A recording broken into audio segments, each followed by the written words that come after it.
C'est une causerie qui me stresse un peu, mais c'est bien. Je voulais vous parler, et du coup je l'ai assez peu préparé aussi, peut-être parce que je ne voulais pas trop y réfléchir avant, mais je voulais vous parler de ce que la méditation m'avait apporté, en fait, au fil du temps, en sachant que ça va être compliqué de ne pas oublier plein de choses. Mais il y a 2 ou 3 moments marquants pour moi qui ont vraiment pris beaucoup d'importance, dont je voulais vous parler. Et c'est quelque chose que je trouve toujours intéressant, en fait, pour quelqu'un qui enseigne la méditation, de savoir ce que ça lui a fait à cette personne-là, qui lui donne aussi l'envie de l'enseigner. Et c'est une question que j'ai souvent posée à des enseignants de méditation. Et je me rappelle notamment d'une enseignante américaine. Et les Américains sont souvent très professionnels. Et j'avais posé la question à cette enseignante dans une retraite. Est-ce que vous pourriez partager quelques-unes des expériences marquantes dans votre pratique méditative? Et puis elle avait dit, well, you know, I'm a very private person. Ce qui veut dire je suis pudique, timide, je n'aime pas parler de moi. And I'm not sure it would feel appropriate. Je ne suis pas sûr que ce serait approprié. Et elle n'avait pas tort. Elle n'a pas tort, en fait, il y a 2 raisons pour lesquelles ça peut être une mauvaise idée de parler de soi, en tout cas de ne parler que de soi. La première raison, c'est que ça peut donner l'impression que c'est comme ça que ça doit se passer pour les autres. Et c'est toujours un risque quand on a une fonction d'enseignant de donner cette impression quand on parle de soi. Alors qu'évidemment, ce n'est pas le cas et que tous les parcours méditatifs sont taillés sur mesure pour la personne qui médite. Et puis l'autre, alors là c'est peut-être moins risqué pour vous, c'est le désillusionnement, le désenchantement total par rapport à la personne qu'on a choisie comme enseignant. J'ai écouté une causerie d'un enseignant anglais que j'aime bien, et à un moment, il parlait de ses jeunes années où il était en train de fumer un bong de hashish avec ses amis hippies dans le Sahara. Et je me suis dit, bah, il a du courage d'avoir parlé de tout. Alors, je ne vais pas vous parler de tout, mais quelques informations psychologico-biographiques sont importantes quand même. J'ai été un enfant extrêmement précoce, dans un domaine particulier, l'insomnie. L'insomnie. C'est-à-dire que quand j'avais 5, 6, 7 ans, pendant que les autres enfants dormaient paisiblement, j'étais occupé à me demander quelle était la différence entre mourir et s'endormir. Je n'ai pas réussi à résoudre d'ailleurs cette question. Mais vous pouvez deviner que ça ne m'aidait pas à m'endormir. Et l'insomnie était une chose, et peut-être les 2 choses étaient un peu liées. Comme j'étais aussi très sensible, j'avais trouvé un super pouvoir pour les enfants très sensibles. Les trucs sucrés. Si vous êtes un enfant très sensible et que vous ressentez une émotion forte et que vous avez un truc sucré à portée de main, je ne sais pas si vous avez remarqué, mais vous vous sentez tout de suite mieux. Donc, j'étais un enfant dépendant au sucre pour gérer ma très grande sensibilité. Et le seul moment où je ne pouvais pas gérer mes émotions avec de la nourriture, c'était quand j'étais seul dans mon lit. Et donc là, je ne dormais pas. Et j'en parle parce que ce sont 2 problèmes que j'ai développés très tôt et qui du coup sont restés présents beaucoup plus tard aussi. À l'adolescence, qu'est-ce qui peut arriver à un enfant qui a compris qu'on peut prendre un truc pour mieux vivre ses émotions à la phase de l'adolescence? L'abus d'alcool, l'abus de drogues diverses et variées, avec une grande chance que j'ai eue, qui est que je détestais l'idée de la dépendance. Donc, j'ai consommé les drogues, mais j'ai refusé de devenir dépendant parce que c'est quelque chose que je percevais comme étant trop dangereux, malgré ce que je faisais. J'ai aussi trouvé un truc miraculeux pour perdre du poids à l'adolescence, le vélo d'appartement associé à la musique à plein tube, et l'aspartame. Du coup, j'ai perdu énormément de poids très rapidement, mais je suis aussi devenu, puisque j'avais de la peine à faire les choses à moitié, je ne sais pas si je l'aurais admis à l'époque, mais probablement un pionnier de l'anorexie masculine. J'étais extrêmement maigre. Et après, j'ai repris une bonne partie du poids que j'avais perdu.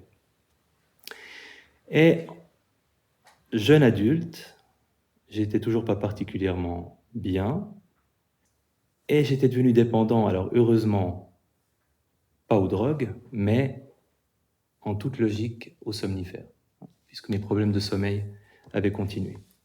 Et ma carrière méditative, elle commence à peu près à ce stade-là, c'est-à-dire que je suis dépendant aux somnifères. Ma relation à la nourriture n'est pas terrible, mais elle s'est quand même améliorée par rapport à mes années d'enfance et d'adolescence. Et je m'intéresse, je lis plein de livres pour me faire du bien. Je m'intéresse beaucoup à la psychologie avant d'avoir commencé à l'étudier. Et je comprends vaguement une première idée qui va m'aider pour la suite, qui est que ce qu'on vit n'est pas déterminé, comme le disait Épictète, par les circonstances, mais que finalement, on a une importante marge de manœuvre. On peut changer la façon dont on perçoit les choses, dont on pense, pour être plus heureux. Alors j'avais au moins compris le principe, à défaut d'être capable de l'appliquer. Les livres de psychothérapie cognitivo-comportementale m'ont beaucoup aidé, j'en ai lu beaucoup à cette époque. Et j'ai fait une première retraite méditative qui était pas mal, mais qui ne m'a pas convaincu, qui était peut-être trop courte aussi. Et je lisais beaucoup de livres sur la méditation parce que je mettais ça en lien avec ce qu'on pouvait faire pour changer sa façon de fonctionner. Et ma copine de l'époque, je lui avais tellement parlé de la méditation, dont j'avais lu, n'est-ce pas, énormément de choses, sans la pratiquer, qu'elle s'est inscrite, alors c'était la deuxième retraite, parce qu'on avait fait la première aussi ensemble, à une retraite de 10 jours Vipassana à Mont-Soleil. Et puis, elle est revenue absolument ravie de son expérience, et j'avais absolument pas le courage de faire la même chose qu'elle. 10 jours sans manger après le repas de midi, dans le silence. Mais heureusement, j'ai été aidé par quelque chose qui ne m'a jamais lâché dans toute ma vie, mon orgueil. Elle l'avait fait, j'allais le faire. Donc je me suis inscrit à une retraite de 10 jours. J'étais aussi souple que je le suis aujourd'hui. Et je ne savais pas comment m'asseoir. Et dans ces retraites, Vipassana, on ne vous dit pas comment vous asseoir. On vous dit voilà, débrouillez-vous, ça ira très bien. Dans le meilleur des cas, vous apprendrez à gérer la douleur. Donc j'ai eu horriblement mal, outre que ce sont des retraites sans méditation marchée, donc on fait que de l'assise, on fait des petites pauses entre deux assises, mais après on revient s'asseoir. Donc j'avais les genoux par rapport à ma taille à peu près ici, sur un microscopique coussin parce que j'avais pas de banc, j'avais mal partout. Alors, j'ai en effet, c'était pas du bluff, c'était pas de la publicité mensongère, j'ai énormément appris dans la façon de vivre la douleur différemment. Et on peut pas, c'est une stratégie de survie élémentaire dans cet environnement-là, on apprend. Et c'est pas inutile de l'apprendre, mais c'est un peu brutal.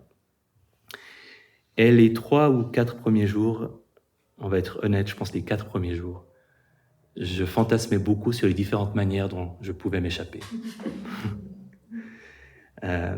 Et mon orgueil se tenait devant la porte et m'empêchait de passer.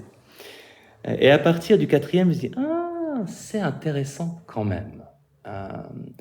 Je commençais à voir la progression ou le progrès dans simplement la stabilité de l'attention, la capacité à rester plus longtemps avec la respiration, une plus grande facilité à reconnaître ce qui m'éloignait de la respiration. Je dis j'ai envie d'en savoir plus. Donc à partir de la 4e journée, j'étais dedans. Et j'en ai énormément profité. J'étais ravi de cette expérience. Et c'était une première découverte, peut-être la plus importante finalement pour moi, c'est qu'il est possible, en se focalisant sur quelque chose, de se stabiliser, de se calmer. Et tout découle de ça finalement. Le reste du travail qu'on peut faire découle d'une première capacité à stabiliser son attention plutôt que de se laisser envahir par les pensées. Et pour mon sommeil, ça a été une solution, alors pas facile, mais en même temps presque instantanée, parce que je me suis dit, ok, si je ne dors pas, je médite. Si je dors, je dors. Si je ne dors pas, je médite.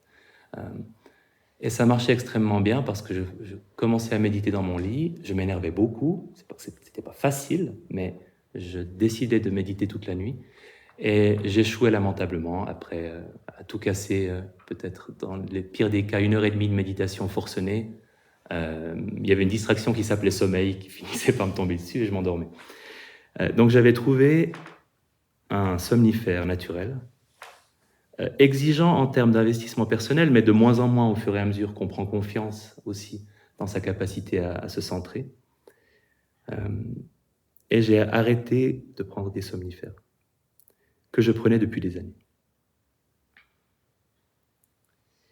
Alors après, j'ai commencé une carrière méditative parce que j'étais accro à l'idée du travail que ça représente et de la progression que ça pouvait m'apporter. Donc j'ai fait plusieurs retraites et j'ai aussi commencé à m'intéresser à la formation pour enseigner le MBSR. J'ai suivi un MBSR en tant que participant, un deuxième. Et je ne sais pas exactement à quel moment, mais c'était après ma formation MBSR que ça a commencé. La deuxième grande découverte, c'était en lien avec la bienveillance.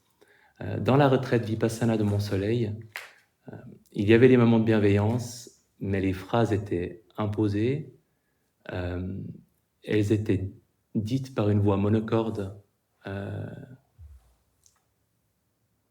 Puisses-tu être heureux. C'était affreux. Et j'avais un rejet total de cette méditation-là. Je pensais activement à autre chose pendant qu'on nous donnait ces instructions. Mais ensuite, j'ai fait l'expérience de méditation de bienveillance dans d'autres contextes, je dirais avec des enseignants peut-être plus centrés là-dessus ou plus capables de la faire vraiment vivre, exister.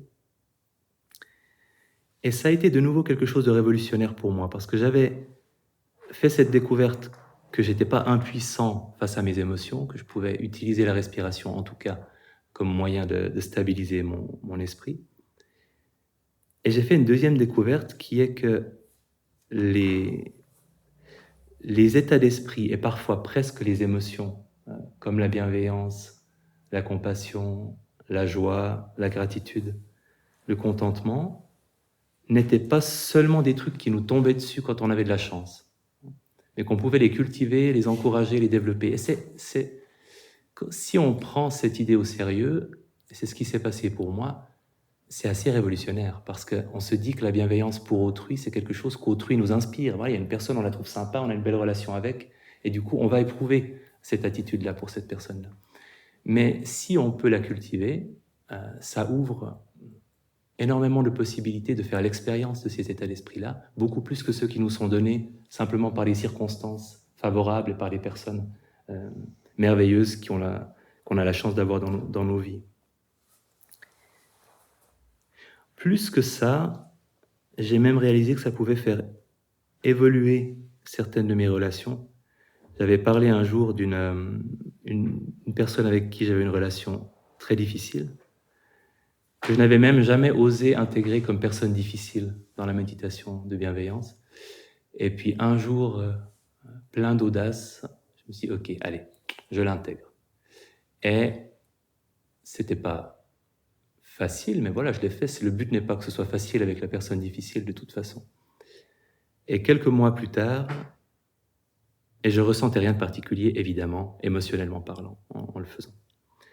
Quelques mois plus tard, spontanément, j'ai eu envie de l'inviter dans la catégorie de la personne neutre, ce qui est de la triche, parce que comme vous le savez, la personne neutre, c'est censé être quelqu'un qu'on ne connaît pas et avec qui on n'a pas une relation ni particulièrement positive ni particulièrement négative. Mais je ne pouvais pas la mettre dans une autre case et je n'avais pas envie de la laisser dans la catégorie difficile. Donc, prudemment, je lui ai donné une promotion dans la catégorie neutre. Toujours une méditation où j'étais dans le sens de la phrase, j'étais impliqué dans ce que j'étais en train de souhaiter à cette personne, mais où émotionnellement je n'y étais pas. Et puis quelques temps plus tard, je l'ai invité dans le cercle des personnes proches. Et c'est venu tout à fait naturellement. Je me dis, ah ben oui, ben non, en fait, elle a sa place ici, cette personne.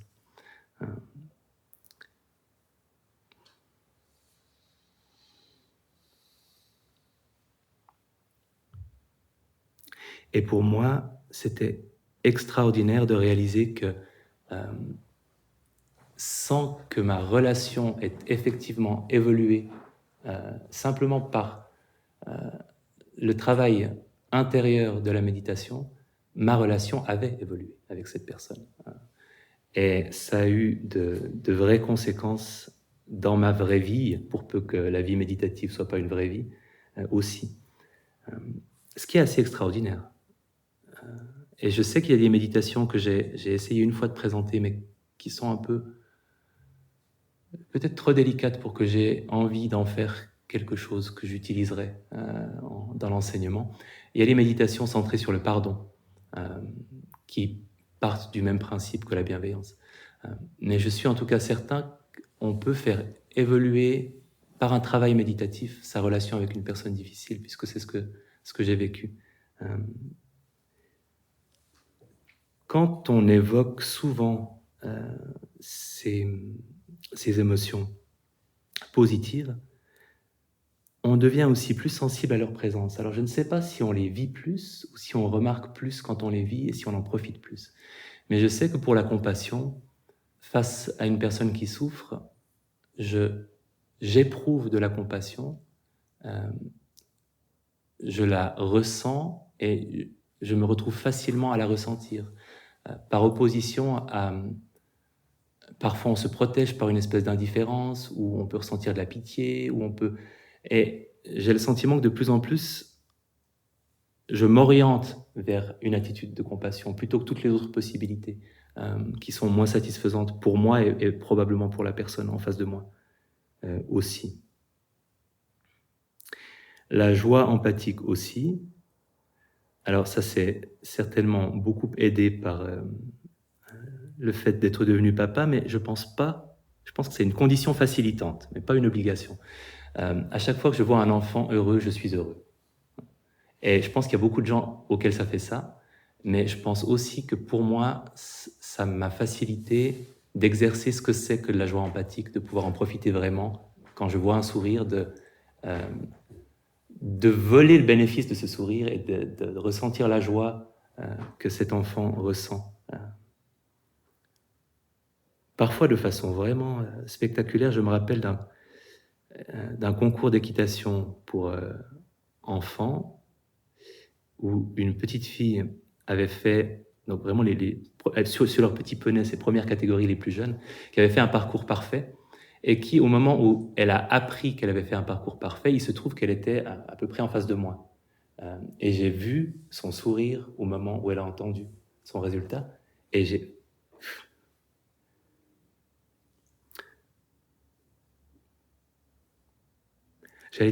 failli fondre en larmes, mais encore maintenant. Simplement parce que c'était tellement extraordinaire de pouvoir partager la joie d'une personne que je ne connaissais absolument pas et avec laquelle je n'avais pas la moindre relation. C'est un cadeau. Et c'est quelque chose qui ne m'est arrivé qu'exceptionnellement, mais je pense que ça peut arriver souvent, et de plus en plus souvent aussi, si on se familiarise avec ces états-là.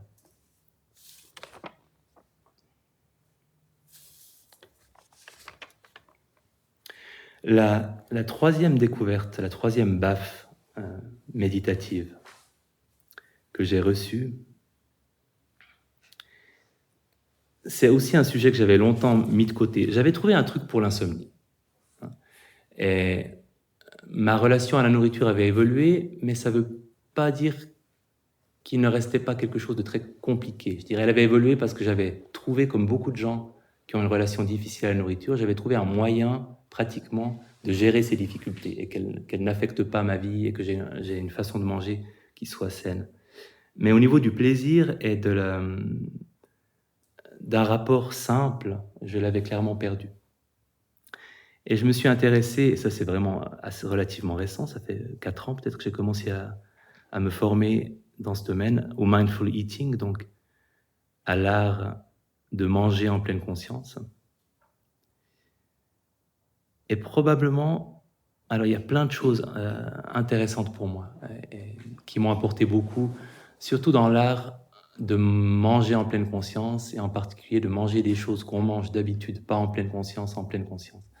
Mais le premier constat que j'ai fait, qui était assez terrible,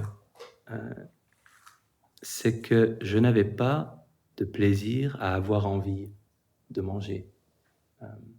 C'est-à-dire que l'envie de quelque chose de sucré pour oublier un moment de stress ou de fatigue, cette envie en elle-même n'était pas agréable. Et c'est une illusion que je pense beaucoup de gens ont, de penser qu'à chaque fois qu'on désire quelque chose, c'est agréable de le désirer, que c'est quelque chose, puisqu'on a envie de quelque chose d'agréable.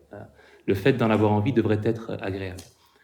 D'autant que notre culture valorise le mot désir, le mot envie, c'est des choses qui sont plutôt positives. Et alors oui, parfois c'est le cas. Comme je le disais dans la causerie, il y a le désir heureux. On a envie avec bonheur, on consomme avec bonheur et on se sent bien après. Mais il y a aussi le désir malheureux où l'envie elle-même est désagréable et la raison pour laquelle on cède, c'est pour qu'elle s'arrête. Et j'ai réalisé que c'était très souvent le cas pour moi. Qu'en fait, l'envie de chocolat que je pouvais avoir à des moments où c'était plutôt une réponse à un stress qu'un véritable besoin profond de chocolat, cette envie était extrêmement désagréable. Et la principale raison pour laquelle je mangeais, c'était pour qu'elle s'arrête. Parce que cette tension intérieure physique qu'on ressent quand on a envie de quelque chose, elle est très déplaisante. Et je pense que toutes les personnes dépendantes, pour les toxicomanes, c'est peut-être plus évident que pour eux, c'est une souffrance plus qu'un plaisir, cette envie. Mais pour la nourriture, on n'a pas l'habitude de le voir comme ça.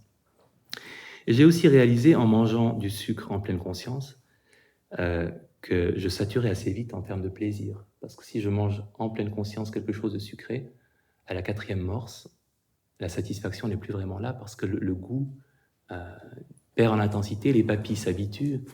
Avec le chocolat, pour moi, c'est très frappant parce que la première bouchée, il y a une explosion de cacao amer, du gras, très agréable en bouche, et du sucré. Et c'est génial.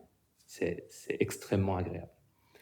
Et à partir de la 2e ou 3e ou 4e ou 5e, au pire 6e bouchée, ça dépend de la taille des bouchées, il n'y a plus que du sucre. L'amertume s'est perdue, la richesse aromatique aussi du cacao qui était là au départ s'est perdue, même le gras n'est plus vraiment là. Il y a juste une espèce d'injection de sucre assez agressive pour les papilles. Donc le plaisir disparaît beaucoup plus vite que ce qu'on pense quand on consomme du chocolat naïvement. En tout cas, c'est la découverte que j'ai faite pour moi. Et du coup, j'ai vécu un désenchantement, mais là encore, je ne le souhaite pas à tout le monde et je le prescris à personne, mais j'ai vécu un désenchantement de tout ce qui relève de ce circuit dopaminergique dans ma vie. Donc les écrans, par exemple, la consommation de séries télé ou de films, même le téléphone portable comme instrument de distraction quand on commence à googler quelque chose et qu'on clique sur autre chose. L'alcool, ça un peu de façon plus radicale plus tard, mais déjà une perte de confiance dans le fait que ces choses-là pouvaient me rendre heureux. Ça semble évident, mais c'est vraiment devenu quelque chose que je percevais très nettement. Et du coup, j'ai bu de moins en moins d'alcool. J'ai jamais été un grand buveur, à part dans mon adolescence tumultueuse, parce que je n'avais plus de plaisir à boire. Et que le désenchantement faisait que j'avais perdu le plaisir que j'avais avant à faire certaines choses. Regarder des séries en boucle, une demi-saison d'une série, j'arrivais plus à le faire avec le même plaisir, j'arrivais plus à boire avec le même plaisir, j'arrivais plus à manger du sucre avec le même plaisir. Alors, ce qui peut être... Et par moments, je me disais, c'est un peu embêtant. C'était quand même des sources de plaisir qui existaient dans ma vie. Mais je pense que ça correspond aussi à une plus grande sensibilité à des plaisirs plus simples, mais plus profondément satisfaisants pour moi. Donc, j'ai pas l'impression, et j'ai pas eu l'impression à ce moment-là d'y avoir perdu au change.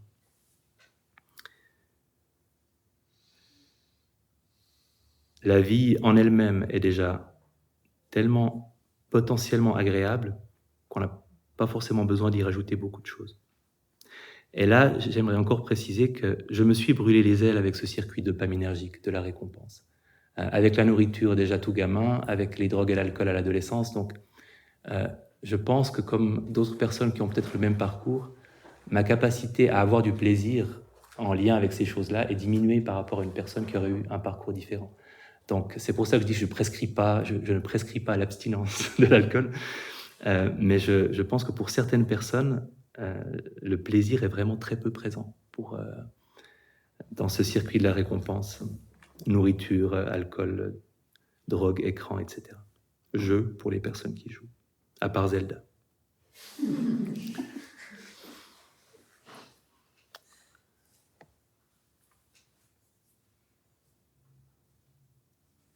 Et la quatrième découverte qui date peut-être d'il y a 2 ans, qui est celle que j'hésite le plus à raconter. Mais après tout, il n'y a que 23 témoins.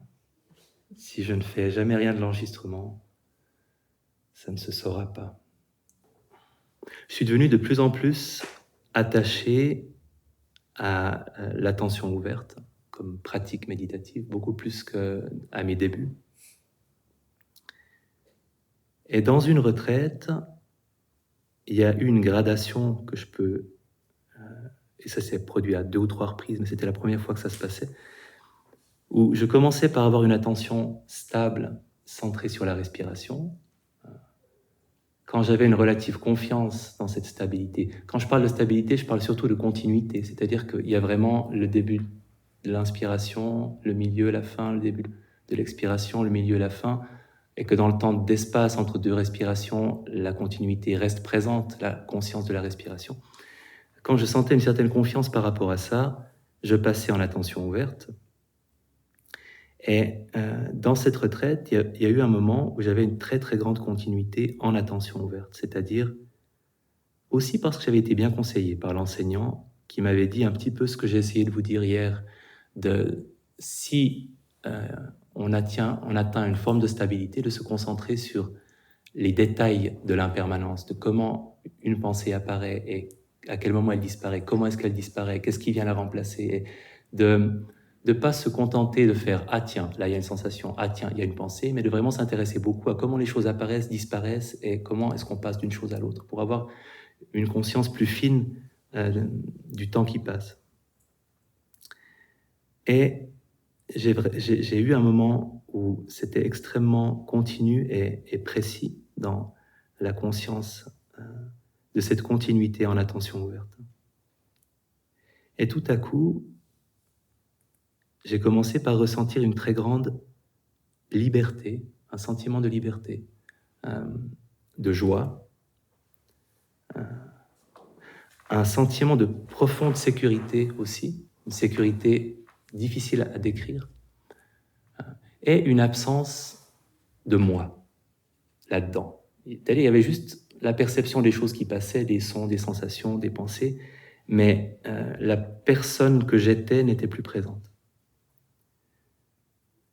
Et tout ce que je percevais était extrêmement frais, intéressant.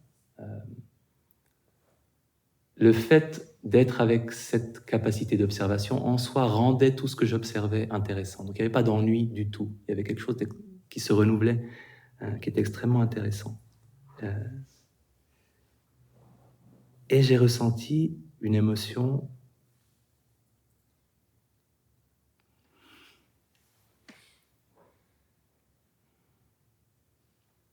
qu'il est très difficile de décrire. quand j'ai essayé de me la décrire à moi-même, c'est de l'ordre comme si j'avais été réuni avec quelqu'un de très important que j'avais perdu depuis très longtemps. Et quand on raconte ces histoires de jumeaux qui se retrouvent après avoir été séparés, ou l'impression de revenir à la maison, de revenir dans un endroit qui était l'endroit où j'attendais de revenir, où j'attendais de retourner. Et tout ça, c'est des mots pour décrire une qualité d'émotion. Donc, c'est pour vous donner une idée du raz-de-marée émotionnel que c'était pour moi. Quelque chose comme si c'était le moment le plus important de ma vie et une réunion avec quelque chose d'extrêmement important et précieux.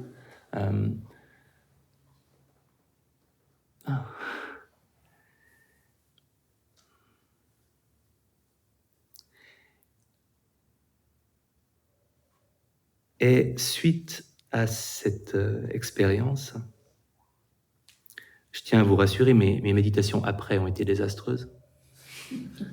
Comme ça s'est répété à plusieurs reprises pendant 2 ou 3 retraites, la 4e, où je m'attendais à ce que ça se reproduise, non seulement ça ne s'est pas reproduit, mais ça a été abominable, on est puni de tout orgueil méditatif. Dès qu'on a l'impression d'être arrivé quelque part ou d'arriver à faire quelque chose et qu'on en a trop l'impression, et pire encore qu'on cherche à le reproduire, ça marche pas. Mais c'était presque rassurant pour moi. Ce qui m'est arrivé à la suite de cette expérience, et c'est aussi pour ça que j'en parle, il m'est arrivé 2 choses curieuses. C'est à ce moment-là que je n'ai plus été capable de boire de l'alcool du tout. J'arrivais plus. J'ai même essayé, parce que j'ai mes habitudes apéritives, mais j'ai pas réussi. Parce que ça me gâchait le goût de la réalité, et que j'avais l'impression que la réalité avait tellement bon goût que tout additif serait dommage. Et j'ai toujours pas réussi à reboire une goutte d'alcool depuis ce moment-là. Et j'ai perdu, comme si on me l'avait enlevé de façon chirurgicale, et je m'excuse de dire un truc qui va peut-être sembler bizarre, j'ai perdu complètement toute peur de la mort. Je n'en ai plus peur. J'en avais peur comme tout le monde, comme on doit en avoir peur, et j'en ai plus peur du tout. Et je pense que c'est parce que dans cette qualité d'attention-là, la perception que j'en ai eue, et que ce soit vrai ou faux, j'en sais rien, mais c'est ce que j'ai ressenti, c'est que cette présence observatrice, qui était la seule chose qui restait quand il ne restait pas grand-chose d'autre, que j'étais plus tellement présent en tant que personne dans ma méditation, cette présence observatrice, elle, j'avais pas l'impression qu'elle avait de début ou de fin chronologique, et j'étais pas inquiet qu'elle disparaisse. J'avais l'impression que c'était quelque chose d'absolument permanent, qui avait toujours été là, qui serait toujours là, qui ne m'appartenait pas à moi en tant que personne. Donc tous ces récits qui m'ont toujours paru bizarres, cinglés et suspects, d'expériences méditatives intenses, de l'ordre de l'expérience spirituelle, je comprends un peu mieux que les gens les racontent, parce que c'est quelque chose qui m'a bouleversé et dont je n'arrive pas vraiment à comprendre finalement. J'arrive à en parler, mais je n'arrive pas à le comprendre. Et du coup, je suis un peu embêté, parce que je n'ai jamais cherché dans la pratique méditative autre chose qu'un moyen d'être plus heureux que je ne l'étais.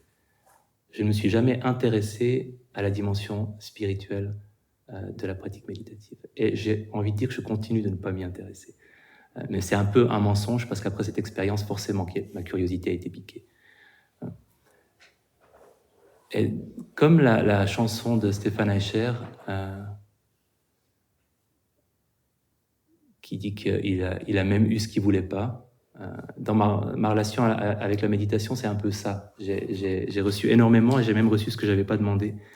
Et ce dont je ne sais du coup pas trop quoi faire, toujours, la seule chose que je comprends mieux, c'est pourquoi pourquoi pour tant de gens, les pratiques méditatives ont un rapport avec leur vie spirituelle, et aussi pourquoi, pour certaines personnes, la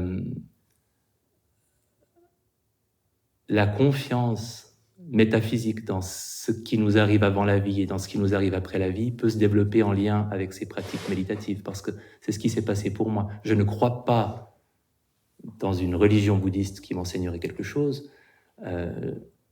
Je n'ai pas de système de pensée ou de système religieux, mais je n'arrive plus à croire en la réalité de la mort, parce que ce ressenti durant la méditation avait une telle évidence, quelque chose de tellement indéniable sur le moment, que j'ai une grande confiance dans la continuité, dans la permanence, en tout cas de cette chose qui observe, avec laquelle je travaillais à ce moment-là, à défaut de ma propre personne. Je ne sais pas ce qui va m'arriver, mais l'angoisse existentielle, elle est liée à l'impression qu'on va perdre une intégrité de la personne qu'on est, qu'on va se dissoudre si on meurt. Et cette angoisse existentielle-là, je n'arrive plus à la ressentir depuis cette expérience. Donc,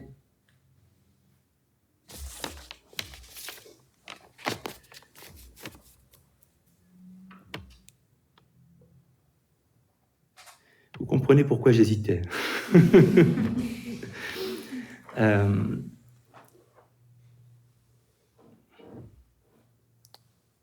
Et je ne sais pas exactement, et ça fait partie du jeu, je ne sais pas exactement ce que vous pouvez faire ou ne pas faire de ce que je viens de vous raconter par rapport à votre propre rapport à la méditation. N'en faites rien de particulier, mais peut-être que ça nourrira vos propres réflexions ou la propre perspective que vous pouvez avoir sur la pratique méditative. Et je forme le vœu que, en tous les cas, votre pratique méditative vous apporte autant que ce qu'elle m'a apporté. J'exprime ma très très grande gratitude pour ce que j'ai reçu. Voilà. Je vous propose quelques minutes d'assise pour que je me recompose.